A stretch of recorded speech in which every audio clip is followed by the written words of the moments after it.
ದೆವ್ವ ಭೂತ ಮಾಟ ಮಂತ್ರದ ಭಯವೇ ಅಂತೇಳಿ ನಾವು ಕೆಲವು ದಿವಸಗಳಿಂದ ಈ ದೆವ್ವಗಳ ಬಗ್ಗೆ, ದೆವ್ವ ಬಿಡಿಸುವರ ಬಗ್ಗೆ, ದೆವ್ವಗಳು ಕರ್ತನ ಶಿಷ್ಯರನ್ನು ಗುರುತಿಸೋದ್ರ ಬಗ್ಗೆ, ನಮ್ಮಂಥ ವಿಶ್ವಾಸಿಗಳನ್ನು ಗುರುತಿಸೋ ಬಗ್ಗೆ ನಾವು ನೋಡಿದ್ದೇವೆ. ಇಂದಿನ ವಿಷಯಕ್ಕೆ ಬರುವಾಗ ನಾವು ನೋಡ್ತೇವೆ, ದೆವ್ವಭೂತ ಮಾಟ ಮಂತ್ರದ ಭಯವಿದೆ, ಅನೇಕರಿಗೆ ಉಂಟು. ಅನೇಕ ಕ್ರಿಸ್ತ ವಿಶ್ವಾಸಿಗಳಂತ ಹೇಳ್ಕೊಂಡಿರೋಂಥವ್ರು ಅವರಿಗೆ ಇನ್ನೂ ಆ ಒಂದು ವಿಷಯ ವಿವರವಾಗಿ ಸ್ಪಷ್ಟವಾಗಿ ತಿಳಿದಿಲ್ಲ. ನಮಗೆ ದೆವ್ವದ ಕಾಟ ಇದೆಯೋ ಇಲ್ವೋ, ಅಥವಾ ಆಗುತ್ತೇನೋ, ಅಥವಾ ನಮಗೆ ಯಾರಾದರೂ ಮಾಟ ಮಂತ್ರ ಮಾಡ್ತಾರೇನೋ, ಭಾನಮತಿ ತೇಗಮತಿ ಏನೇನೋ ಇವೆ, ಅವುಗಳ ಬಗ್ಗೆ ಅನೇಕರು ಇನ್ನೂ ಭಯಪಡ್ತಾ ಇರ್ತಾರೆ. ನಮಗೇನಾದರೂ ಹೀಗಾಗಿರ್ಬೋದು, ಇದು ಆಗ್ತಿದ್ದೇನೋ, ಯಾರಾದರೂ ನಮಗೆ ಏನಾದರೂ ಮಾಟ ಮಂತ್ರ ಮಾಡಿಸ್ತಿದ್ದೇನೋ, ಇವೆಲ್ಲ ಪ್ರಶ್ನೆಗಳುಂಟು. ಇದು ನಾವು ನೋಡುವಾಗ ಹೌದು, ಹೇಗೂ ಇದು ಹಿಂದಿನ ಕಾಲವಲ್ಲ, ಹಳೆಯ ಕಾಲದಿಂದಲೇ ಬಂದಿರುವಂಥದ್ದು. ದ್ವಿತೀಯೋಪದೇಶ ಕಾಂಡ ಅಥವಾ ಏನಂತಾರೆ ಡ್ಯೂಟನಾಮಿ 18ನೇ ಅಧ್ಯಾಯ 9-12 ವಚನಗಳಲ್ಲಿ ಕರ್ತನು ಹಳೆ ಒಡಂಬಡಿಕೆಯಲ್ಲಿ ಅನೇಕ ಏನಂತಾರೆ 1000 ವರ್ಷಗಳಿಂದ ತಾನು ಆರಿಸಿಕೊಂಡಿರುವಂಥ ಜನಾಂಗಕ್ಕೆ ಹೇಳಿರುವಂಥ ಮಾತುಗಳನ್ನು ನೋಡ್ತೇವೆ. ಈ ಅಧ್ಯಾಯದಲ್ಲಿ ನೋಡುವಾಗ, ನಿಮ್ಮ ದೇವರಾದ ಯೆಹೋವನು ನಿಮಗೆ ಕೊಡೋ ದೇಶದಲ್ಲಿ ನೀವು ಸೇರಿದಾಗ ಅಲ್ಲಿರುವ ಜನಗಳು ಮಾಡುವ ಅಸಹ್ಯವಾದ ಕೆಲಸಗಳನ್ನು ನೀವು ಅನುಸರಿಸಲೇಬಾರದು. ಮಕ್ಕಳನ್ನು ಬಲಿ ಕೊಡುವವರು, ಕಣಿ ಹೇಳುವವರು, ಶಕನ್ ನೋಡುವವರು, ಯಂತ್ರಮಂತ್ರಗಳನ್ನು ಮಾಡುವವರು, ಮಾಟಗಾರರು, ತಂತ್ರಗಾರರು, ಸತ್ತವರಲ್ಲಿ ವಿಚಾರಿಸುವವರು, ಬೇತಾಳ, ಪ್ರೇತ, ಭೂತ ಎಂದು ಪೂಜಿಸುವವರು ಯಾರೂ ನಿಮ್ಮಲ್ಲಿ ಇರಬಾರದು. ಇಂಥ ಕೆಲಸಗಳನ್ನು ನಡೆಸುವವರನ್ನು ಯೆಹೋವನು ಸಹಿಸುವುದಿಲ್ಲ. ನಿಮ್ಮ ದೇವರಾದ ಯೆಹೋವನು ಇಂಥ ಹೇಯ ಕೃತ್ಯಗಳನ್ನು ಮಾಡುವ ಆ ಜನಾಂಗಗಳನ್ನು ನಿಮ್ಮಿಂದ ಹೊರಗೆ ಹೋಗುವಂತೆ ಮಾಡಿದ್ದಾನೆ. ಇದು ವಿಶೇಷವಾಗಿರುವಂಥದ್ದು. ಕಾನಾನ್ ದೇಶದಲ್ಲಿ ಮೊದಲು ಇಂಥ ಎಲ್ಲ ಜನರಿದ್ದರು, ಅವರನ್ನು ಹೊರಗೆ ಹೋಗುವಂತೆ ಮಾಡಿದ್ದಾನೆ. ಇದ್ದವರನ್ನು ಹೊಡೆದು ಹೊರಗೆ ಓಡಿಸ್ರಿ ಎಂಬುದಾಗಿ ಕೂಡ ಕರ್ತನು ಹೇಳಿದನು.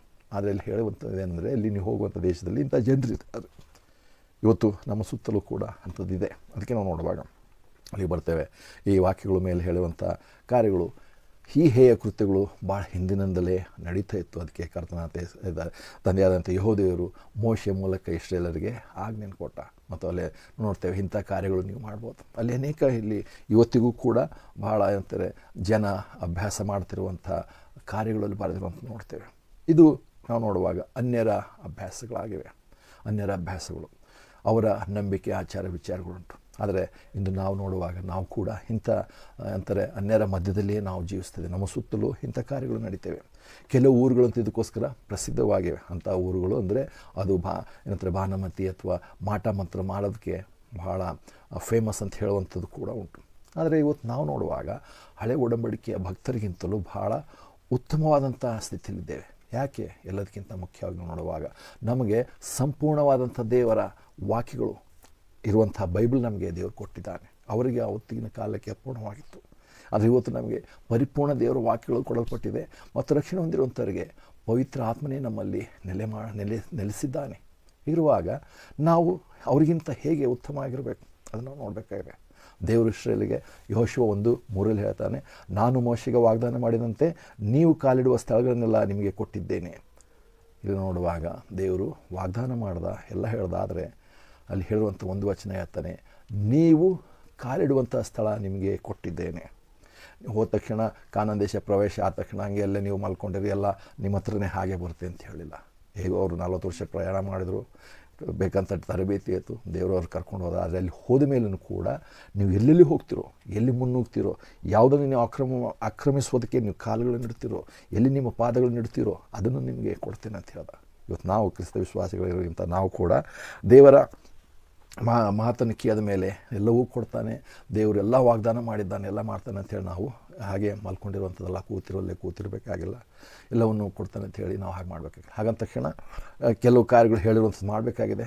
ಯಾವ ಕಾರ್ಯಗಳನ್ನು ಏನಂತಾರೆ ದೇವರು ಏನನ್ನು ಮಾಡಬೇಕು ಆ ರೀತಿಯಲ್ಲಿ ನಾವು ಮಾಡಬೇಕಾಗಿದೆ. ಹಾಗಂದ ತಕ್ಷಣ ಮತ್ತು ತಪ್ಪು ಬೋಧನೆಗೆ ಬೇಡ, ನಾವು ಕೆಲಸ ಮಾಡಬೇಕು, ದೇವ್ರ ಕೆಲಸ ಮಾಡಬೇಕು, ಅವಾಗಲೇ ಆಗುತ್ತೆ ಅಂತ ಆ ರೀತಿಯಾಗಿ ಹೇಳ್ತಾ ಇಲ್ಲ, ಅಂಥ ಬೋಧನೆ ಅಲ್ಲ. ಆದರೆ ಕೆಲವು ವಿಷಯಗಳು ನಾವು ಹೇಗೆ ಇಸ್ರಾಯೇಲರು ದೈಹಿಕವಾಗಿ ಅವ್ರು ಕಾಲಿಡುವಂಥ ಸ್ಥಳ ಅವ್ರಿಗೆ ಕೊಡ್ತೇನೆ ಅಂತ ಹೇಳಿದ, ಕ್ರಿಸ್ತ ವಿಶ್ವಾಸಿಗಳಾಗಿರೋಂಥ ನಾವು ಇಂದು ನಾವು ಆತ್ಮಿಕವಾಗಿ ಕೆಲವು ವಿಷಯಗಳನ್ನು ನಾವು ಮಾಡಬೇಕಾಗಿದೆ. ನಾವು ಹಾಗೆ ಮುಂದೆ ಹೋಗಬೇಕಾಗಿದೆ. ಅವುಗಳನ್ನು ನಮ್ಮವುಗಳನ್ನಾಗಿ ಮಾಡ್ಕೋಬೇಕಾಗಿದೆ. ಇಸ್ರಾಯೇಲರು ಕಾಲಿಟ್ಟು ಮುಂದೆ ಹೋಗುವಾಗ ಅವುಗಳನ್ನು ಆಕ್ರಮಿಸ್ಕೊಂಡ್ರು, ತಮ್ಮ ವಶಕ್ಕೆ ಪಡ್ಕೊಂಡ್ರು. ಇವತ್ತು ದೇವರ ವಾಕ್ಯದಲ್ಲಿರುವಂಥ ಅನೇಕ ವಾಕ್ಯಗಳು ಉಂಟು. ಆದರೆ ನಾವು ಅವುಗಳನ್ನು ತಿಳಿಯದೆ, ಅವುಗಳನ್ನು ಓದದೆ, ಅವುಗಳನ್ನು ಓದಿ ತಿಳಿದರೂ ಕೂಡ ಅವುಗಳಲ್ಲಿ ನಂಬಿಕೆ ಇಡದೆ. ಯಾಕಂದರೆ ಅನೇಕ ಪಾಸ್ಟ್ಗಳು ಅಂಥವ್ರು ಉಂಟು, ಅವರು ಈ ದೆವ್ವ ಬಿಡಿಸುವಂಥ ಪಾಸ್ಟ್ಗಳೇ ಇದ್ದಾರೆ. ಅವರು ಬಂದು ನಮ್ಮೂರಲ್ಲಿ ಕೆಲವರಿಗೆ ಏನಂದರೆ ದೆವ್ವ ಬಿಡಿಸ್ತೇವೆ, ಅದು ಬಿಡಿಸ್ತೇವೆ ಅಂತೇಳಿ ಪಾಪ ಕೆಲವರು ಸತ್ತೇ ಹೋಗಿದ್ದಾರೆ. ವಿಶ್ವಾಸಿಗಳಿಗೆ ಅವ್ರು ಬಂದು ಹೇಳೋದು. ವಿಶ್ವಾಸಿಗಳು ಅವ್ರಿಗೆ ಹೇಳುವಷ್ಟು ಗೊತ್ತಿಲ್ಲ. ವಿಶ್ವಾಸಿಗಳಿಗೆ ದೇವಭೂತ ಇವ ಮಾಟ ಮಂತ್ರ ಏನೂ ಆಗಲ್ಲ ಅಂತ ಹೇಳುವಷ್ಟು ಜ್ಞಾನ ಅವರಿಗೆ ಇಲ್ವಾ? ಆದರೆ ಅವರು ವಿಶ್ವಾಸಿಗಂತ ಹೇಳೋರಿಗೆ ಬಂದು ದೆವ್ವ ಬಿಡಿಸ್ತಾರೆ. ಎಂಥ ದುಃಖಕರವಾದಂಥ ಸಂಗತಿ. ಅಂದರೆ ಅವರು ಮೊದಲನೇದಾಗಿ ದೇವರ ಸೇವಕರಲ್ಲ. ಆದರೆ ಈ ನಂಬಿದ್ದೇವೆ ಅಂತ ಹೇಳುವಂಥ ವಿಶ್ವಾಸಿಗಳು ಕೂಡ ಅಂಥ ಒಂದು ಮೋಸಕ್ಕೆ ವಂಚನೆಗೊಳಗಾಗ್ತಾರಲ್ಲ, ಅದೇ ದುಃಖಕರವಾದಂಥ ಸಂಗತಿ. ಅದಕ್ಕೋಸ್ಕರವಾದರೂ ನಾವು ಈ ವಿಷಯವನ್ನು ನಾವು ನೋಡ್ತಿದ್ದೇವೆ. ಅದಕ್ಕೆ ನೋಡುವಾಗ ಹೊಸ ಒಡಂಬಡಿಕೆ ಕ್ರಿಸ್ತ ವಿಶ್ವಾಸಿಗಳಾಗಿರುವಂಥ ನಾವು ಕೂಡ ಅನೇಕ ಸಾರಿ ಏನಂದರೆ ನಾನು ಮೊದಲು ಹೇಳಿದಾಗ ರಕ್ಷಣೆ ಹೊಂದಿ ಪ್ರವೇಶ ದ್ವಾರದಲ್ಲಿ ಅಲ್ಲೇ ಕೂತ್ಕೊಂಡಿರುವಂಥದ್ದಲ್ಲ. ಶಿಶುಗಳಾಗಿ ಇನ್ನೂ ನಾವು ಅಲ್ಲೇ ಉಳಿದಿದ್ದೇವೆ ಅಂತಲ್ಲ, ಉಳಿದಿದ್ದಾರೆ ಅನೇಕರು. ಹಾಗೆ ಬೇಡ. ದೇವರು ನಮ್ಗೆ ಏನೆಲ್ಲ ಕೊಟ್ಟಿದ್ದಾನೆ ಅದನ್ನು ನಾವು ಮುಂದೆ ಹೋಗಬೇಕಾಗಿದೆ. ಅನೇಕ ವಿಷಯಗಳುಂಟು. ಅದಕ್ಕೆ ನಾವು ನೋಡ್ತೇವೆ ಇದು ಯಾಕಾಗಿದೆ ಅಂದರೆ ಅನೇಕ ಸಾರಿ ಇಂಥ ತಪ್ಪು ಬೋಧನೆಗಳು ಅಂಥ ಪಾಸ್ಟ್ಗಳ ಮೇಲೆ ಆತ್ಕೊಂಡಿರೋದ್ರಿಂದ. ಅಲ್ಲಿ ಹೋದೆ ಆ ಪಾಸ್ಟರ್ ಚೆನ್ನಾಗಿ ಪ್ರೇಯರ್ ಮಾಡ್ದ, ಇಲ್ಲಿ ಹೋದರೆ ಪಾಸ್ಟರ್ ನನಗೆ ಒಳ್ಳೆಯದಾಯಿತು, ಅವರಿಂದ ಶಾಂತಿ ಸಮಾಧಾನ ಸಿಕ್ತು, ಇಲ್ಲಿ ಏನಂತಾರೆ ನನಗೆ ಆಶೀರ್ವಾದ ಸಿಕ್ತು. ಇಲ್ಲ, ಪಾಸ್ಟರ್ಗಳು ಅವರಿರು ಎಲ್ಲ ವೇಸ್ಟು. ತಪ್ಪು, ಸ್ಪೆಷಲಿ ತಪ್ಪು ಬೋಧನೆ ಹೇಳುವಂಥವ್ರು. ಅದಕ್ಕೆ ನಾವು ನೋಡ್ತೇವೆ ಅದನ್ನು ಬಿಟ್ಟು ನಮ್ಮಷ್ಟಕ್ಕೆ ನಾವು ದೇವರ ವಾಕ್ಯದಿಂದ ರಕ್ಷಣೆ ಹೊಂದಿದ್ದೇ ಆದರೆ, ಪವಿತ್ರಾತ್ಮನು ನಮ್ಮನ್ನು ಹೊಸದಾಗಿ ಹುಟ್ಟಿಸುವಂತೆ ಮಾಡಿದ್ದೇ ಆದರೆ, ಪವಿತ್ರಾತ್ಮ ನಮ್ಮಲ್ಲಿದ್ದಾನೆ. ಅದನ್ನು ನಾವು ವಾಕ್ಯಗಳನ್ನು ಓದಿ ತಿಳಿದು ನಂಬಿ ದೇವರ ವಾಗ್ದಾನಗಳನ್ನು ನಮ್ಮವುಗಳನ್ನಾಗಿ ನಾವು ಮಾಡ್ಕೋಬೇಕಾಗಿದೆ. ನಾವು ನಡೆದು ಮುಂದೆ ಹೋಗಿ ಅವುಗಳನ್ನು ನಾವು ವಶಪಡಿಸ್ಕೋಬೇಕಾಗಿದೆ. ಅಂದರೆ ನಮಗೆ ಅದನ್ನು ಅನ್ವಯ ಮಾಡ್ಕೊಳ್ಬೇಕಾಗಿದೆ. ಅದಕ್ಕೆ ನೋಡ್ತೇವೆ ಕೆಲವು ವಚನ ನೋಡ್ಕೊಂಡಾಗ ಯೋಹಾನ 1:12 ನೋಡ್ತೇವೆ, ಕರ್ತನಾದ ಯೇಸು ಕ್ರಿಸ್ತನು ಸ್ವಂತ ರಕ್ಷಕನಾಗಿ ಅಂಗೀಕರಿಸುವುದರ ಮೂಲಕ ದೇವಪುತ್ರನಾಗಿದ್ದಾನೆ. ಇದಕ್ಕೆ ಬೇರೆ ಯಾವ ಎಕ್ಸ್ಪ್ಲನೇಷನ್ ಬೇಕಾಗಿಲ್ಲ. ಆ ವಾಕ್ಯ ನಂಬಿದ್ದೇನೋ, ಸ್ವೀಕಾರ ಮಾಡಿದ್ದೇನೋ, ದೇವರ ಮಗನಾಗಿದ್ದೇನೆ. ಹೌದು, ವಾಕ್ಯದ ಪ್ರಕಾರ ದೇವರ ಮಗನಾಗಿದ್ದೇನೆ. ಎಫೆಸ 1:7 ನೋಡ್ತೇವೆ, ಯೇಸು ಕ್ರಿಸ್ತನ ರಕ್ತದಿಂದ ಪಾಪ ಕ್ಷಮಾಪಣೆ ಮತ್ತು ವಿಮೋಚನೆಯನ್ನು ಹೊಂದಿದ್ದೇನೆ. ದೇವರ ವಾಕ್ಯದಲ್ಲಿ ಸ್ಪಷ್ಟವಾಗಿದೆ, ಹೇಳಿದೆ. ಹೌದು, ನಾನು ಯೇಸು ಕ್ರಿಸ್ತನ ರಕ್ತದಿಂದ ಪಾಪ ಕ್ಷಮಾಪಣೆ ಆಗಿದ್ದೇನೆ, ವಿಮೋಚನೆ ಹೊಂದಿದ್ದೇನೆ. ಮತ್ತು ನಾನು ಹೊಂದಿಲ್ವೋ, ರಕ್ಷಣೆ ಹೊಂದಿಲ್ವೋ ಡೌಟ್ಗಳು ಬೇಕಾಗಿಲ್ಲ.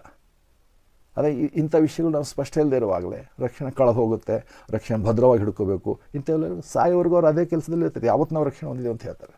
ದೇವರ ವಾಕ್ಯವಾದರೂ ವಿಮೋಚನೆ ಹೊಂದಿದ್ದೀರಾ ಅಂತ ಹೇಳುವಾಗ ಹೌದು, ನಾನು ಹೊಂದಿದ್ದೇನೆ. ಯೇಸು ಕ್ರಿಸ್ತನ ಸ್ವಂತ ರಕ್ಷಕನಾಗಿ ಅಂಗೀಕರಿಸುವಾಗ ದೇವರ ಮಗನಾಗಿದ್ದೇನೆ. ನಾವು ಹೇಳುವಂಥ ಅಥವಾ ಇನ್ನೊಬ್ಬರು ಹೇಳುವಂಥ ಮಾತಲ್ಲ, ದೇವರು ತನ್ನ ವಾಕ್ಯಗಳಲ್ಲಿ ವಾಗ್ದಾನ ಮಾಡಿರುವಂಥದ್ದು. ಅದನ್ನು ನಾವು ಸ್ವೀಕರಿಸುವಾಗ ನಂಬಿದ್ದೇವೆ, ನಮ್ಮದಾಗಿದೆ, ನಾವು ಅದಾಗಿದ್ದೇವೆ ಅಂತ ಹೇಳಬೇಕಾಗಿರುವಂಥ ಧೈರ್ಯದಿಂದ, ನಿಶ್ಚಯತೆಯಿಂದ. ಎಫೆಸ 2:8 ನೋಡ್ತೇವೆ, ನಂಬಿಕೆ ಮೂಲಕ ದೇವರ ಕೃಪೆಯಿಂದಲೇ ರಕ್ಷಣೆಯನ್ನು ಹೊಂದಿದ್ದೇನೆ. ರಕ್ಷಣೆ ದೇವರ ಗಿಫ್ಟ್ ಆಗಿದೆ. ಅದರಿಂದ ಯಾವ ಪುಣ್ಯಕ್ರಿಯೆಗಳಿಂದ ಅದು ಯಾವುದೇ ರೀತಿಯಲ್ಲಿ ಸಂಪಾದಿಸಲು ಸಾಧ್ಯವಿಲ್ಲ. ಇಲ್ಲ ನೀವು ಕ್ರಿಯೆಗಳು ಮಾಡಬೇಕು, ರಕ್ಷಣೆ ನಂಬಿಕೆ ಆದ ತಕ್ಷಣ ಸಾಕಾಗಲ್ಲ, ಕ್ರಿಯೆಗಳು ಮಾಡ್ತಿರ್ಬೇಕು ಅಂತ. ಯಾವ ಕ್ರಿಯೆಗಳಿಂದ ರಕ್ಷಣೆ ಸಿಗಲ್ಲ, ದೇವ್ರ ಗಿಫ್ಟ್ ಅಂತ ಹೇಳಿದ್ರೆ ಮತ್ತು ಇಂಥವ್ರು ಬಂದ ಹೇಳಿದ ತಕ್ಷಣ ನಾವು ಡೌಟ್ ಆಗಿ ಹೌದು ಅದು ಇರ್ಬೋದು ಇದು ಇರ್ಬೋದು, ಇಂಥ ಸಂದೇಹಗಳೇ ಬೇಡ ಅಂತ ಹೇಳ್ತಿರುವಂಥದ್ದು. ವಾಕ್ಯದ ಸ್ಪಷ್ಟ ನಂಬಿಕೆ ನಿಲುವು ನಮಗೆ ಬೇಕಾಗಿರುವಂಥದ್ದು. 1 ಪೇತ್ರ 1:23 ನೋಡ್ತೇವೆ, ನಾನು ಹೊಸದಾಗಿ ಹುಟ್ಟಿರುವುದು ನಾಶವಾಗದ ಬೀಜದಿಂದ. ಅದು ದೇವರ ವಾಕ್ಯವೇ ಆಗಿದೆ. ರಕ್ಷಣೆ ನಾಶವಾಗಲ್ಲ, ಕಳೆದು ಹೋಗಲ್ಲ. ಯಾಕೆ? ನಾಶವಾಗದ ಬೀಜದಿಂದ ನಾನು ಹುಟ್ಟಿದ್ದೇನೆ. ಒಂದು ದಿವಸ ನಾನು ಯೇಸು ಕ್ರಿಸ್ತನನ್ನು ನನ್ನ ರಕ್ಷಕನಾಗಿ ಅಂಗೀಕರಿಸಿದ ಕ್ಷಣದಿಂದ ನಾನು ದೇವರ ಮಗಳಾಗಿದ್ದೇನೆ. ನಾಶವಾಗದ ಬೀಜ ಹುಟ್ಟಿದ್ದೇನೆ. ನಾನು ರಕ್ಷಣೆ ಹೊಂದಿದ್ದ ದೇವರ ಆತ್ಮ ನನ್ನಲ್ಲಿದ್ದಾನೆ. ಈ ಭರವಸೆ ಇರುವಾಗ ಯಾವನೋ ಪಾಠ ಬಂದು ಇನ್ನು ಯಾಕೆ ಇದಾಗ್ತದೆ, ನಿನಗೆ ಯಾಕೆ ಆ ಕಾಯಿಲೆ ಬಂತು, ಅಥವಾ ನಿನಗೆ ಯಾಕೆ ಇಂಥ ಪ್ರಾಬ್ಲಮ್ ಇದೆ, ದೆವ್ವ ಹಿಡಿದಿದೆ, ಮಾಟ ಮಂತ್ರ ಆಗಿದೆ ಅಂತ ಹೇಳಿದ್ರೆ, ನಾನು ಈ ನಂಬಿಕೆ ಇಲ್ಲದೆ ಹೋದರೆ ಅಂಥ ಸುಳ್ಳು ಪಾಠಗಳ ಮಾತುಗಳನ್ನು ಕೇಳುವಂಥವನಾಗಿದ್ದೇನೆ. ಅದಕ್ಕೆ ವಾಕ್ಯಗಳು ಸ್ಪಷ್ಟ ನಮಗೆ ರೋಮ 8:14 ನೋಡ್ತೇವೆ, ದೇವರಾತ್ಮನಿಂದ ಹುಟ್ಟಿದ್ದೇನೆ. ಎಫೆಸ 4:30 ನೋಡ್ತೇವೆ, ವಿಮೋಚನೆ ದಿನಕ್ಕಾಗಿ ನಾನು ದೇವರ ಸ್ವತ್ತು ಎಂಬುದಾಗಿ ಪವಿತ್ರಾತ್ಮನಿಂದ ಮುದ್ರೆಯನ್ನು ಹೊಂದಿದ್ದೇನೆ. ದೇವರು ಸೀಲ್ ಹಾಕಿದ್ದಾನೆ, ಇದು ನನ್ನ ಪ್ರಾಪರ್ಟಿ ಅಂತೇಳಿ. ಪವಿತ್ರಾತ್ಮನಿಂದ ನನ್ನ ಸೀಲ್ ಹಾಕಿದ ಮೇಲೆ ಸೈತಾನ, ಮಾಟ ಮಂತ್ರ, ದೆವ್ವ ಬಂದು ಏನಾದರೂ ಮಾಡಲು ಸಾಧ್ಯವಾ? ಯಾಕೆ ಭಯ? ಯಾವನೋ ಪಾಠ ಹೇಳುವಂಥ ಮಾತುಗಳ ನಂಬಿಕೆಯೋ, ದೇವರ ವಾಕ್ಯದಲ್ಲಿ ನಂಬಿಕೆಯೋ? ನಾವು ನಂಬಿದ್ದೇವೆ. ಆದರೆ ಅದೇ ಸಮಯಕ್ಕೆ ದೇವರ ವಾಕ್ಯದ ಮುಂದಿನ ಅನೇಕ ವಿಷಯಗಳು ನಾವು ಬಲ್ಲವರಾಗಿರಬೇಕು, ನಂಬಿಕೆ ಇಡಬೇಕು, ದೇವರಲ್ಲಿ ಭರವಸೆ ಇಡಬೇಕಾಗಿದೆ. ಮತ್ತಷ್ಟೆಲ್ಲ 1 ಕೊರಿಂಥ 6:19 ನೋಡ್ತೇವೆ, ನನ್ನ ದೇಹವು ಪವಿತ್ರ ಆತ್ಮನು ನೆಲೆಸಿರುವ ಪವಿತ್ರ ಆಲಯವಾಗಿದೆ ಅಂತ ಹೇಳಿ ದೇವರ ವಾಕ್ಯ ಹೇಳ್ತದೆ. ಪವಿತ್ರ ಆತ್ಮ ನನ್ನ ನೆಲೆಸಿದ್ದಾನೆ, ನನಗೆ ಸೀಲ್ ಹಾಕಿದ್ದಾನೆ, ಇದು ದೇವರ ಪ್ರಾಪರ್ಟಿ ಅಂತೇಳಿ ಆತನು ಸೀಲ್ ಹಾಕಿದಾಗ ಯಾವನಾದ್ರೂ ಅಕ್ಕಪಕ್ಕ ಬಂದರೂ ಕೂಡ ಆತನಿಗೆ ಕಾಣುತ್ತೆ, ಇದು ದೇವರ ಸ್ವತ್ತು. ಮತ್ತು ಅಷ್ಟೇ ಅಲ್ಲ, ಒಳಗೆ ಪವಿತ್ರ ಆತ್ಮನು ನೆಲೆಯಾಗಿದ್ದಾನೆ. ಹಾಗೆ ಪವಿತ್ರಾತ್ಮನ ಬಗ್ಗೆ ಕೂಡ ಅನೇಕರು ಬಂದಿದ್ದಾರೆ. ನೀವು ಪವಿತ್ರಾತ್ಮ ಬಂದಿಲ್ಲ, ನಾವು ಸ್ವಲ್ಪ ತಲೆ ಮೇಲೆ ಕೈ ಇಟ್ಟು ಪ್ರಾರ್ಥನೆ ಮಾಡಿದ್ರೆ ಆಗುತ್ತೆ, ಅಥವಾ ಶುಕ್ರವಾರ ಉಪವಾಸದಿಂದ ಬನ್ನಿರಿ, ಇಷ್ಟು ದಿವಸ ಉಪವಾಸ ಮಾಡಬೇಕು, ಅದು ಮಾಡಬೇಕು, ಇಂಥವೆಲ್ಲ ಅನೇಕ ಕೆಟ್ಟ ವಿಚಾರಗಳು ಉಂಟು. ಜನರ ಹಂತದಕ್ಕೆ ಹೋಗ್ತಾರೆ, ಸ್ಪಷ್ಟವಾಗಿ ತಮ್ಮಲ್ಲಿರುವಂಥ ಮನೆಯಂಥ ಬೈಬಲ್ ತೆಗೆದು ಓದಲ್ಲ, ಅಥವಾ ಸರಿಯಾಗಿ ಬೋಧನೆ ಮಾಡುವಂಥ ಜನರ ಅಥವಾ ಪಾಸ್ಟರ್ಗಳ ಹತ್ರ ಚರ್ಚ್ಗೆ ಹೋಗಲ್ಲ. ಎಲ್ಲಿ ಕುಣಿದಾಡಬೇಕು, ಸುಳ್ಳು ಏನಂತಾರೆ ವಾಗ್ದಾನಗಳು ಬರಬೇಕು ಅಂಥ ಕಡೆ ಜನ ಹೋಗುವಂತ ನೋಡ್ತೇವೆ. ಒಂದು ಯೋಹನ 4:4 ಸ್ಪಷ್ಟವಾಗಿ ಎಲ್ಲರಿಗೂ ಗೊತ್ತಿರುವಂಥ ವಾಕ್ಯ, ನನ್ನಲ್ಲಿರುವ ಆತನು ಲೋಕದಲ್ಲಿರುವ ಆತನಿಗಿಂತ ಉನ್ನತನು ಅಥವಾ ಬಲಿಷ್ಠನು, ಸರ್ವಶಕ್ತನು, ಮಹೋನ್ನತನು ಆಗಿದ್ದಾನೆ.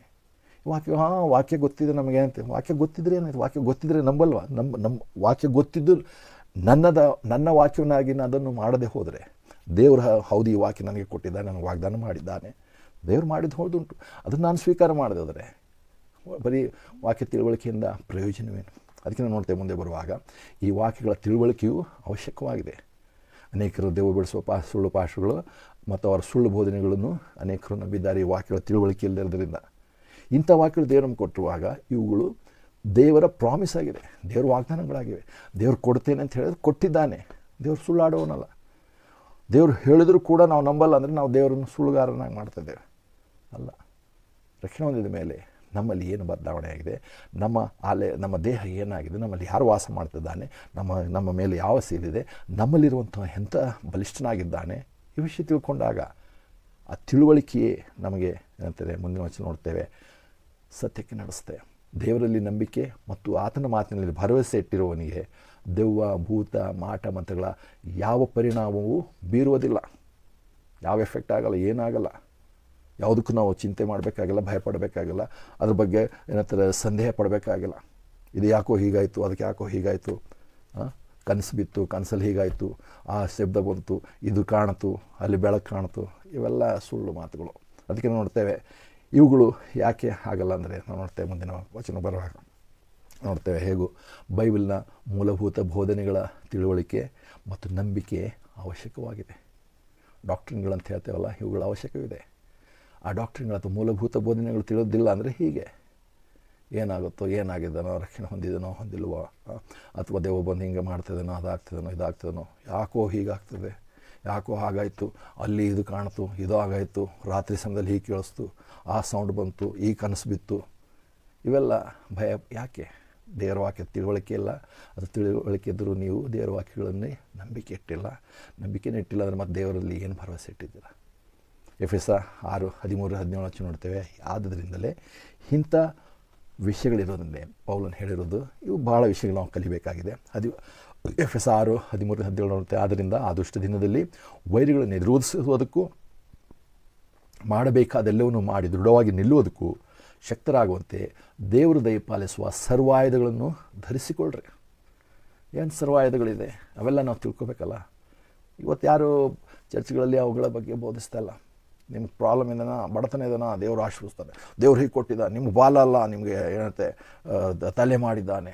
ನಮ್ಮ ಸೈಕಲಲ್ಲಿ ಬರ್ತಿದ್ರೆ ಇವತ್ತು ಕಾರಲ್ಲಿ ಬರ್ತಾರೆ, ನಿಮ್ಗೆ ದೇವ ಬಿಡಿಸ್ತೇವೆ, ಸ್ವಸ್ಥ ಆಗ್ತೀರಾ, ಕೆಲಸ ಉತ್ತಮ ಕೆಲಸ ಇವೆ ಅಲ್ಲ. ಅವುಗಳು ಅಂಥ ಅನೇಕ ಸಾರಿ ಲೋಕದ ಆಶೀರ್ವಾದಗಳು ಸೈತಾನಿಂದ ಬರುವಂಥದ್ದು, ದೇವರಿಂದಲ್ಲ. ಅದಕ್ಕೆಲ್ಲ ನೋಡ್ತೇವೆ ಸರ್ವಾಯುಧಗಳನ್ನು ಧರಿಸಿಕೊಟ್ರೆ, ಸತ್ಯವೆಂಬ ನಡುಕಟ್ಟನ್ನು ಸೊಂಟಕ್ಕೆ ಕಟ್ಟಿಕೊಂಡು, ನೀತಿ ಎಂಬ ಎದಿಕವಚವನ್ನು ಧರಿಸಿಕೊಂಡು, ಸಮಾಧಾನದ ಸುವಾರ್ತೆಯನ್ನು ಪ್ರಚುರಪಡಿಸುವುದಕ್ಕೆ ಸಿದ್ಧ ಮನಸ್ಸೆಂಬ ಕೆರೆಗಳನ್ನು ಮೆಟ್ಟಿಕೊಂಡು ನಿಲ್ಲಿರಿ. ಎಲ್ಲದಕ್ಕಿಂತ ಹೆಚ್ಚಾಗಿ ನಂಬಿಕೆ ಎಂಬ ಗುರಾಣಿಯನ್ನು ಹಿಡಿದುಕೊಳ್ಳ್ರಿ. ಅದರಿಂದ ನೀವು ಕೆಡುಕನ ಅಗ್ನಿಬಾಣಗಳನ್ನೆಲ್ಲ ನಂದಿಸುವುದಕ್ಕೆ ಶಕ್ತರಾಗಿರುವಿರಿ. ಇದಲ್ಲದೆ ಹೇಳ್ತಾನೆ, ರಕ್ಷಣೆ ಎಂಬ ಶಿರಸ್ತ್ರಾಣವನ್ನು ಇಟ್ಟುಕೊಂಡು ಪವಿತ್ರಾತ್ಮನು ಕೊಡುವ ದೇವರ ವಾಕ್ಯ ಎಂಬ ಕತ್ತಿಯನ್ನು ಹಿಡಿದುಕೊಳ್ರಿ. ಅನೇಕರಿಗೆ ರಕ್ಷಣೆ ಗೊತ್ತಿಲ್ಲ, ರಕ್ಷಣೆ ಬಗ್ಗೆನೇ ಸ್ಪಷ್ಟತೆ ಇಲ್ಲ. ರಕ್ಷಣೆ ಹೊಂದಿದ್ದೇನೋ ಹೊಂದಿಲ್ವೋ, ಇವತ್ತು ಬಿದ್ದು ಹೋಯ್ತೋ ಯಾವತ್ತು ಕಳೆದು ಹೋಯ್ತೋ. ಕೆಲವರು ಇದ್ದಾರಪ್ಪ ಹೇಳೋರು, ಕೊನೆಯವರೆಗೂ ತಾಳದವನ್ನೇ ಭದ್ರವಾಗಿ ಹಿಡ್ಕೊಂಡ್ರೆ ರಕ್ಷಣೆ. ಒಬ್ಬ ಯಾರಪ್ಪ ಚಪ್ಪಲಿ ಬಗ್ಗೆ ಏನಂತಾರೆ ಉದಾಹರಣೆ ಹೇಳ್ತಾನೆ, ಹೊಸ ಚಪ್ಪಲಿ ಕೊಡಿಸಿರೋಂತೆ ಏನೇನಕ್ಕೋ ಹೋಲಿಕೆ ಮಾಡ್ತಾರೆ. ರಕ್ಷಣೆ ಬಗ್ಗೆ ಅವರೇ ತಿಳ್ಕೊಂಡಿಲ್ಲ, ಮತ್ತು ಜನರಿಗಿನ್ನೂ ಗೊಂದಲಕ್ಕೆ ನಡೆಸುವಂಥವ್ರು. ರಕ್ಷಣೆ ಎಂಬ ಶಿರಸ್ತ್ರಾಣವೇ ನಮಗೆ ಹೆಲ್ಮೆಟ್, ಅದೇ ನಮ್ಗೆ ಇಲ್ಲದೇ ಇರುವಾಗ ಇನ್ನು ದೇವ ಭೂತ ಮಾಟ ಮತ್ತು ಭಯ ಪಡೆದಿದ್ರೆ ಇನ್ನೇನು ಪಡ್ತೀರಾ? ಅದಕ್ಕೆ ಹೇಳ್ತೇವೆ ಇವುಗಳು ಅವಶ್ಯಕವಾಗಿರುವಂಥದ್ದು. ಸುವಾರ್ತೆ ನಂತರ ಡಾಕ್ಟ್ರಿನ್ಗಳು ನಮಗೆ ಬೇಕಾಗಿರುವಂಥದ್ದು. ಅದನ್ನು ಕಲಿಯುವಂಥದ್ದು ಬಹಳ ಅವಶ್ಯಕವಾಗಿದೆ. ಅದಕ್ಕೆ ನೋಡ್ತೇವೆ ಈ ವಾಕ್ಯಗಳಲ್ಲಿ ತಿಳಿಸಿರುವ ಸರ್ವಾಯುಧಗಳನ್ನು ಧರಿಸುವುದು ಅವಶ್ಯಕವಾಗಿದೆ. ಅವುಗಳನ್ನು ಧರಿಸಿರುವಾಗ ಯಾಕೋಬ 4:7 ಜೇಮ್ಸ್ 4:7 ನೋಡುವಾಗ, ಹೀಗಿರಲಾಗಿ ದೇವರಿಗೆ ಅಧೀನರಾಗಿದ್ದು ಸೈತಾನನ್ನು ಎದುರಿಸಿರಿ, ಆಗ ಅವನು ನಿಮ್ಮನ್ನು ಬಿಟ್ಟು ಓಡಿ ಹೋಗುವನು. ಏನಾದರೂ ಅಷ್ಟೆಲ್ಲ ಮಾಡಿದ್ಮೇಲೆ ಸೈತಾನ ಬಂದರೆ, ನಾವು ಇದೆಲ್ಲ ಸರ್ವಾಯುಧಗಳನ್ನು ಧರಿಸಿ ನಾವಿದ್ದರೆ, ದೇವರ ವಾಕ್ಯ ಎಂಬ ಕತ್ತಿ ಹಿಡ್ಕೊಂಡಿದ್ರೆ, ಸೈತಾನ ಎದುರಿಸಿದ್ರೆ ಸೈತಾನನು ಓಡಿ ಹೋಗ್ತಾನೆ. ಅವು ಯಾವುದೂ ಇಲ್ಲ. ಆ ಪಾಸ್ಟ್ ಹೇಳ್ದ, ಈ ಪಾಸ್ಟ್ ಹೇಳ್ದ, ನಮ್ಗೆ ಹಿಂಗಾಗಿದೆ ಅದಾಗಿದೆ, ಅದಕ್ಕೆ ಎಣ್ಣೆ ಹಚ್ಚಿ ಪ್ರಾರ್ಥನೆ ಮಾಡ್ತೇನೆ, ನೀರು ಕೊಡ್ತೇನೆ ಕುಡಿ, ಅಥವಾ ಉಪವಾಸ ಮಾಡು, ಶುಕ್ರವಾರ ಬಾ, ಇಂಥವೆಲ್ಲ ಹೇಳ್ತಾಯಿದ್ರೆ ಜನಗಳಿಗೆ ಭಾಳ ಸಂತೋಷ. ಅವ್ಯಾವುದು ಬೇಕಾಗಿಲ್ಲ. ದೇವರ ಆತ್ಮನೇ ನಮ್ಮನ್ನು ನಡೆಸ್ತಾನೆ. ಆದರೆ ದೆವ್ವ ಹಿಡಿಯೋದು, ಮಾಟ ಮಂತ್ರಗಳನ್ನು ಸೈತಾನನ ಹಳೆ ತಂತ್ರವಾಗಿತ್ತು. ಇವತ್ತು ಅದಿಲ್ಲ. ಒಂದು ರೀತಿಯಲ್ಲಿ ಸುವಾರ್ತೆಯು ಪ್ರಸಾರವಾಗ್ತಿರುವಂತೆ ಸೈತಾನನ ಇಂಥ ಕಾರ್ಯಗಳು ಕಡಿಮೆ ಆಗ್ತವೆ. ಅನೇಕ ವರ್ಷಗಳ ಹಿಂದೆ ಅಥವಾ ನಮ್ಮ ತಂದೆ ತಾತನ ಕಾಲದಲ್ಲಿ ನಡೀತಿರುವಂಥ ಮಾಟ ಮಂತ್ರಗಳು ಅಥವಾ ದೆವ್ವಗಳ ಕಾರ್ಯಗಳು ಇವತ್ತು ಅಷ್ಟೊಂದು ನಾವು ಕಾಣ್ತಿಲ್ಲ. ಇದಕ್ಕೆ ಒಂದು ಕಾರಣ ಸುವಾರ್ತೆಯ ಬೆಳಕು ಪ್ರಸರಿಸ್ತಾ ಹೋಗ್ತಾ ಇರೋ ಹಾಗೆ ಕತ್ತಲೆ ಅನೇಕ ಕಾರ್ಯಗಳು ಕಡಿಮೆ ಆಗ್ತವೆ. ಹಾಗಂಥೇಳಿ ಸೈತಾನ ಸುಮ್ಮನೆ ಕೂತ್ಕೊಂಡಿಲ್ಲ. ಅದು ಯಾಕಂದರೆ ಏನಾಗಿದೆ ಅಂತಾರೆ, ಮನುಷ್ಯನು ಆಧುನಿಕತೆಗೆ ಹೋಗ್ತಿರೋ ಹಾಗೆ, ಆಧುನಿಕತೆಗೆ ಬಂದ ಹಾಗೆ ಮನುಷ್ಯನು ಆಶೆ ಆಕಾಂಕ್ಷೆಗಳಿಗೆ ತಕ್ಕಂತೆ ಇಂದು ಸೈತಾನನು ಭಯ ಹುಟ್ಟಿಸುವಂತೆ ಕುರೂಪಿಯಾಗಿ ಕಪ್ಪಿಗೆ ಕೊಂಬು ಅಥವಾ ಇನ್ನೇನೋ ನಾಲಿಗೆ ತೆಕ್ಕೊಂಡು ಏನೋ ಮಾಡಿಕೊಂಡು ಭಯಪಡಿಸುವಂತೆ ಸೈತಾನ ಬರ್ತಾಯಿಲ್ಲ. ಅದರ ಬದಲಾಗಿ ಆತನ ಇವತ್ತು ಭಿನ್ನವಾದಂಥ ರೂಪದಲ್ಲಿ ಅಥವಾ ಸುಂದರವಾದಂಥ ಹುಡುಗಿನೋ ಏನೋ ಆವಾಗ ಪ್ರಾಣಿಗಳು ಬರ್ತಾವಂತ ಹೇಳ್ತಾರೆ, ಪ್ರಾಣಿಗಳನ್ನೂ ಅಲ್ಲ, ಇನ್ಯಾವುದೋ ರೂಪದಲ್ಲಿ ಆತನು ಆಕರ್ಷಣೀಯ ರೂಪದಲ್ಲಿ ಆತನು ಇವತ್ತು ಕಾಣಿಸ್ತಿದ್ದಾನೆ. ಅಂಥ ಆಕರ್ಷಣೀಯ ಸಂಗತಿಗಳಿಂದಲೇ ಜನರನ್ನು ವಂಚಿಸ್ತಿದ್ದಾನೆ. ಯೌವನಸ್ಥರನ್ನು, ಮಕ್ಕಳನ್ನು ತಪ್ಪು ದಾರಿಗೆ ನಡೆಸ್ತಿದ್ದಾನೆ. ಮದ್ಯವ್ಯಸನಿಗಳನ್ನಾಗಿ ಮಾಡ್ತಿದ್ದಾನೆ. ಡ್ರಗ್ಸ್ ಮುಂತಾದ ಚಟಕ್ಕೆ ಬಲಿ ಮಾಡ್ತಿದ್ದಾನೆ. ಸೈತಾನನ ಈ ಕಾರ್ಯಗಳು ಇವತ್ತು ನಡೀತಾವೆ. ಆವಾಗಿನಗೆ ದೆವ್ವ ಹಿಡಿಸಿ ಮಾಟ ಮಂತ್ರ ಮಾಡಿಸಿ ಏನು ಬೇಕಾಗಿಲ್ಲ. ಡ್ರಗ್ಸ್ ಚಟ ಹಾಕಿಸಿದ್ರೆ ಸಾಕು, ಮದ್ಯವ್ಯಸನಿಗಳನ್ನಾಗಿ ಮಾಡಿದ್ರೆ ಸಾಕು, ಅಥವಾ ಬೇರೆ ತಪ್ಪಾದಂಥ ಭಕ್ತಿ, ಕೆಲವ್ರಿಗೆ ಏನೇನೋ ಒಂದು ಮೇಲೋ ಭಕ್ತಿ, ಯಾವುದ್ರ ಮೇಲೋ ಭಕ್ತಿ, ಅನ್ಯರ ವಿಗ್ರಹಾರಾಧನೆಯು ಅಥವಾ ಅದು ಒಂದು ರೀತಿ ಸೈತಾನನ ವಂಚನೆ ಅಲ್ಲ. ನಮ್ಮ ಅನೇಕ ಚರ್ಚ್ಗಳಲ್ಲಿ ಪಾಸ್ಟ್ರುಗಳು ಅಥವಾ ಸೇವಕರು ಅಂತ ಹೇಳೋರು ಹೆಲ್ತ್ ಬಗ್ಗೆ ಏನಂತಾರೆ ಭಕ್ತಿ ಹುಟ್ಟಿಸ್ತಾ ಇದ್ದಾರೆ. ನೀವು ಈ ಔಷಧ ಕುಡೀರಿ, ಅಥವಾ ನೀವು ಇದು ಮಾಡಿರಿ, ನೀವು ಅದು ಪೌಡರ್ ತಿನ್ನಿರಿ, ಇದರಿಂದ ನಿಮ್ಗೆ ಹೆಲ್ತ್ ಒಳ್ಳೆಯದಾಗುತ್ತೆ. ಯಾವುದರಲ್ಲೋ ಭಕ್ತಿ, ಏನೆಲ್ಲ ಭಕ್ತಿಗಳು. ಇವುಗಳೇನು ಸೈತಾನನು ಇಂಥ ಕಾರ್ಯಗಳಿಂದ ಜನರನ್ನು ತನ್ನ ಕಡೆಗೆ ಎಳೆಯುತ್ತಿದ್ದಾನೆ.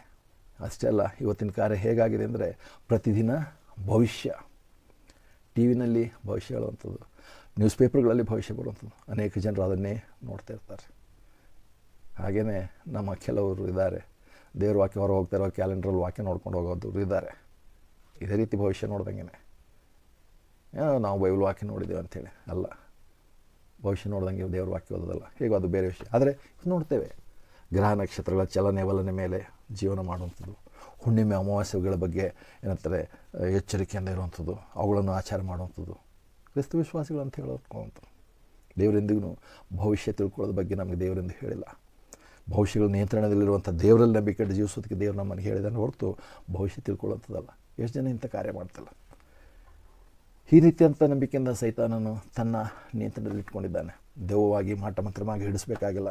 ಇಂಥ ಯಾವುದೋ ಒಂದು ಚಟಕ್ಕೆ, ಇಂಥ ಯಾವುದೋ ತಪ್ಪಾದಂಥ ನಂಬಿಕೆ, ಇಂಥ ತಪ್ಪಾದಂಥ ಏನಂತಾರೆ ಆಚರಣೆ ನಮ್ಮನ್ನು ತಳ್ಳಿಬಿಟ್ರೆ ಸಾಕು, ದೆವ್ವ ಮಾಟ ಹಿಡಿದಂತಲೇ ಇದ್ದೇವೆ ಕ್ರಿಸ್ತ ವಿಶ್ವಾಸಿಗಳು ಅಂತ ಹೇಳ್ಕೊಳ್ಳೋಂಥ ಅನೇಕರು. ದೇವರೆಲ್ಲೂ ಬೈಬಲಲ್ಲಿ ಇಂಥ ಕಾರ್ಯಗಳು ಮಾಡಿಲ್ಲ. ಮತ್ತಷ್ಟಿಲ್ಲ ಅಂತಾರೆ ಮಾಡೋರನ್ನು ಸಾಯಿಸೋದಕ್ಕೆ ಹೇಳಿರುವಂಥದ್ದು. ಇವತ್ತು ಅದು ಮಾಡಬೇಕಾಗಿಲ್ಲ. ಆದರೆ ಇವತ್ತೇನಾಗಿದೆ, ಕ್ರಿಶ್ಚಿಯನಿಟಿಯಲ್ಲಿ ಕೂಡ ಇವತ್ತು ಕೆಲವರು ಪ್ರಾಫಿಟ್ಸ್ಗಳು ಅಂತ ಹೇಳ್ತಾಯಿದ್ದಾರೆ. ಪ್ರಾಫಿಟ್ ಇದ್ದಾರಂತೆ, ಅವರು ಹೋದವರಿಗೆಲ್ಲ ಭವಿಷ್ಯ ಹೇಳ್ತಾರಂತೆ. ಅವ್ರ ಗಂಡ ಹೆಂಡತಿ ಪ್ರಾಬ್ಲಮ್, ಕುಟುಂಬ ಪ್ರಾಬ್ಲಮ್, ಅದು ಇದೆಲ್ಲ ಹೇಳೋಂಥದ್ದು. ದೇವರೆಲ್ಲಿಯೂ ಅದನ್ನು ಮಾಡಿಲ್ಲ, ಹೇಳೋದಕ್ಕೆ ಹೇಳಿಲ್ಲ. ಪೌಲನಾಗಲಿ ಪೇತ್ರನಾಗಲಿ ಯಾರು ಚರ್ಚಿಗೆ ಬಂದವರಿಗೆಲ್ಲ ಭವಿಷ್ಯ ಹೇಳ್ಕೊಂಡು ಕೂತ್ಕೊಂಡಿಲ್ಲ. ಬೈಬಲ್ ವಾಕ್ಯದಲ್ಲಿ ಅಂಥ ಡಾಕ್ಟ್ರಿನ್ಗಳು ಯಾವುದಿಲ್ಲ. ಅದು ಇವತ್ತು ಮಾಡ್ತಾರೆ. ಜನರಿಗೆ ಅದೇ ಬೇಕು. ಇವತ್ತೇನಾಗುತ್ತೆ, ನಾಳೆ ಏನಾಗುತ್ತೆ, ಅದೇನಾಗುತ್ತೆ, ಇದು ಮನೆ ತೊಗೊಂಡ್ರೆ ಏನಾಗುತ್ತೆ, ಅದೇನಾಗುತ್ತೆ. ಎಷ್ಟು ಕ್ರಿಸ್ತ ವಿಶ್ವಾಸಿ ಅಂತ ಹೇಳ್ಕೊಳ್ಳೋವಂಥವ್ರು ಮನೆ ಡೆಡಿಕೇಶನ್ ಅಥವಾ ಏನೇನೋ ನಾವು ಹೇಳ್ತಾ ಇದ್ರೆ ಅವ್ರು ಏನೇನು ಮಾಡ್ತಾರೆ. ಯಾವ ಕಡೆ ಬಾಗಿಲಿರ್ಬೇಕು, ಯಾವ ಕಡೆ ಕಿಟಕಿ ಇರಬೇಕು, ಏನೇನು ಶಾಸ್ತ್ರ ಇರಬೇಕು ಮಾಡೋರು ಇದ್ದಾರೆ. ಆ ಒಂದು ನಂಬಿಕೆಯಲ್ಲಿ ವಶಪಡಿಸ್ಕೊಳ್ಳೋ ಸೈತಾನ್, ಆದರೆ ಅವ್ರು ನಿಜವಂತ ಕ್ರಿಸ್ತ ವಿಶ್ವಾಸಿಗಳಲ್ಲ. ಅದಕ್ಕೆ ನೋಡ್ತೇವೆ. ಹೀಗಿರುವಾಗ ಕೆಲವು ಕ್ರಿಸ್ತ ವಿಶ್ವಾಸಿಗಳಿಗೆ ಕೂಡ ದೇವೋಭೂತ ಮಾಟ ಮಂತ್ರಗಳ ಅನುಭವ ಆಗಿರ್ಬೋದು, ಇಲ್ಲಂತಲ್ಲ. ಅನುಭವ ಅಂದರೆ ಹೇಗೆ, ಹೌದು ಇಂಥ ಸ್ವರಕ್ಕೆ ಇವತ್ತು ಅದಾಯಿತು, ಇದು ಕಾಣ್ತು. ಎಲ್ಲಿಗಾಗುತ್ತೆ, ಯಾವಾಗುತ್ತೆ? ಯಾವಾಗ ದೇವರ ವಾಕ್ಯಗಳ ಸ್ಪಷ್ಟವಾದಂಥ ತಿಳುವಳಿಕೆ ನಂಬಿಕೆಯಲ್ಲೋ ಅಲ್ಲಿವರೆಗೂ ಆಗುತ್ತೆ. ದೇವ್ರ ವಾಕ್ಯ ನಂಬಿದ ಮೇಲೆ ಹೌದು ಅದು ಆಗಿದೆ ಅಂತ ಹೇಳಿದ್ರು ಕೂಡ, ಅದು ಆಗಿದ್ದು ನಿಜವಾಗಿದ್ದರೂ ಕೂಡ, ಹೌದು ನನ್ನ ದೇವರ ವಾಕ್ಯ ಹೀಗೆ ಹೇಳುತ್ತೆ, ನನ್ನಲ್ಲಿ ದೇವರ ಆತ್ಮನಿದ್ದಾನೆ, ದೇವರು ನಿನಗೆ ಒಪ್ಪಿಸ್ಕೊಟ್ಟಿದ್ದೇನೆ, ನೀನು ನೋಡ್ಕೋ, ನೀನು ನನ್ನ ಮಗನಾಗಿದ್ದೆ, ನೀನು ನನ್ನಲ್ಲಿದ್ದೆ, ನನ್ನಲ್ಲಿರುವ ಆತನ ಲೋಕದಲ್ಲಿರುವ ಆತನ ಶಕ್ತಿ ಅಂತ ಹೇಳುವಾಗ ಅಲ್ಲ ಘಟನೆಗಳು, ಏನಂತಾರೆ ಕನಸುಗಳು ಪ್ರತಿಯೊಂದು ಮರೆತು ಹೋಯಿತು, ಬಿಟ್ಬಿಡ್ತೇವೆ. ಅದನ್ನು ಏನಂತಾರೆ ಅರ್ಥಗಳು ನಾವು ಕಂಡುಹಿಡಿಬೇಕಾಗಿಲ್ಲ. ಹೋದಂಥ ಕೆಲಸಗಳು ಅವೆಲ್ಲ. ಯಾಕಂದರೆ ಯಾವಾಗ ನಂಬಿಕೆ ಇತ್ತು ನಮ್ಮಲ್ಲಿ ಬರ್ತು. ನಂಬಿಕೆಗಿಂತ ಮೊದಲು ದೇವ್ರ ವಾಕ್ಯ ತಿಳುವಳಿಕೆ ನಂಬಬೇಕು. ತಿಳುವಳಿಕೆ ಇದ್ಮೇಲೆ ತಿಳ್ಕೊಂಡಿರೋದು ನಾವು ನಂಬಿರುವಾಗ ನಾವು ಸತ್ಯಕ್ಕೆ ನಡೀತೇವೆ. ಅದಕ್ಕೆ ನೋಡುವಾಗ ಅನುಭವಗಳೆಲ್ಲ ಆವಾಗ ಸುಳ್ಳಾಗಿ ಹೋಗ್ತವೆ. ಹೌದಿತ್ತು ಆಗಿರ್ಬೋದು, ಆದರೆ ಅದು ನನ್ನ ಮೇಲೆ ಯಾವ ಪರಿಣಾಮ ಆಗಲ್ಲ. ದೇವರ ಮಕ್ಕಳಿಗೆ ಅದಾಗಲ್ಲ, ಅದು ಹೇಳ್ತೇವೆ. ಅದಕ್ಕೆ ನಾವು ನೋಡ್ತೇವೆ ಯೋಹಾನ 8:30 ಇದಲ್ಲದೆ ನೀವು ಸತ್ಯವನ್ನು ತಿಳಿದುಕೊಳ್ಳಿರಿ ಮತ್ತು ಸತ್ಯವು ನಿಮ್ಮನ್ನು ಬಿಡುಗಡೆ ಮಾಡುವುದು ಎಂದು ಕರ್ತನಾದ ಯೇಸು ಕ್ರಿಸ್ತನು ಹೇಳಿರುವಂಥದ್ದು. ಆದ್ದರಿಂದ ಕ್ರಿಸ್ತ ವಿಶ್ವಾಸಿಗಳೇ, ನಿಮ್ಮ ನಂಬಿಕೆಯನ್ನು ಪರೀಕ್ಷಿಸಿಕೊಳ್ಳ್ರಿ, ಎಚ್ಚರವಾಗಿರಲಿ. ಮತ್ತು ಅಷ್ಟೇ ಅಲ್ಲ, ಇತರರನ್ನು ಸತ್ಯಕ್ಕೆ ನಡೆಸಿರಿ. ಇಂಥ ಸುಳ್ಳು ಬೋಧನೆಯಿಂದ, ಸುಳ್ಳು ಪಾಠಗಳಿಂದ ಅವರನ್ನು ಪ್ರತ್ಯೇಕ ಮಾಡಿ ಹೊರ ಕರ್ಕೊಂಬರಲಿ, ಸತ್ಯವಾದಕ್ಕೆ ನಡೆಸಿರಿ. ದೇವರ ಆತ್ಮ ನಮಗೆ ಏನೆಲ್ಲ ತನ್ನ ವಾಕ್ಯಗಳಲ್ಲಿ ತಿಳಿಸಿದ್ದಾನೋ ಅದನ್ನು ತಿಳಿದುಕೊಳ್ಳೋದಷ್ಟೇ ಅಲ್ಲ, ನಂಬಿ ದೇವರ ಮಾತಿನಲ್ಲಿ, ದೇವರ ವಾಕ್ಯದಲ್ಲಿ ನಂಬಿಕೆ ಇಟ್ಟು ದೇವರಲ್ಲಿ ಭರವಸೆ ಇಟ್ಟು ನಾವು ಜೀವಿಸುವಾಗ ನಮಗೆ ಈ ಲೋಕದಲ್ಲಿ ದೇವಭೂತಗಳಾಗಲಿ ಮಾಟ ಮಂತ್ರಗಳಾಗಲಿ ಯಾವುದು ನಮ್ಮ ಮೇಲೆ ಪರಿಣಾಮ ಆಗಲ್ಲ. ಕರ್ತನಿಗೆ ಮಹಿಮೆ ಆಗಲಿ.